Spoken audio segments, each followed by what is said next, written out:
Hi, I'm Bill Lampton, the Biz Communication Guy. One of my favorite all-time performers when it comes to popular music, I would certainly put him in the top 5, is Elvis Presley. Luckily for me, my car has a radio with a channel that is dedicated entirely to Elvis's music. I listen to it time after time as I'm driving from appointment to appointment, or even as I'm taking a leisurely business trip. I have heard probably hundreds of his songs by now.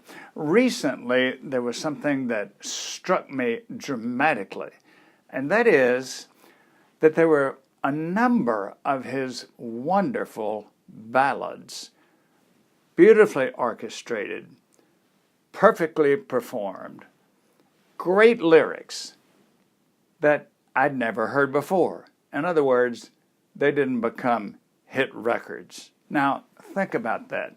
Here is one of the most remarkable performing talents that any of us have ever known. He had every asset at his disposal, including his own God-given great talent.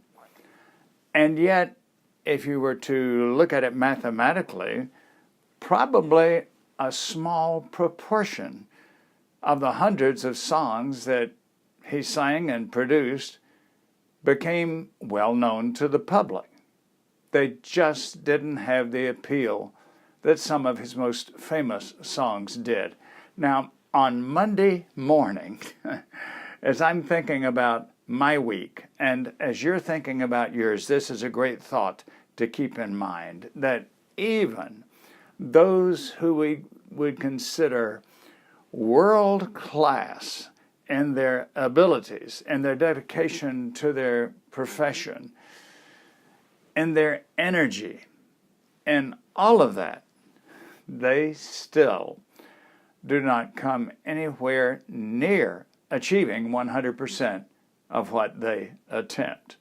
So what this tells me is that sometimes when we think we have an absolutely sure thing, a new product, a new service, an article we've written, a book that we just published and think is going to make the New York Times bestseller list, a venture capitalist who's going to invest in our new company, a new business partner, or merger with another company. All these things, you just don't think they could possibly fail because you have done exhaustive research, you have the right people on your side, and the idea is superlative. But guess what?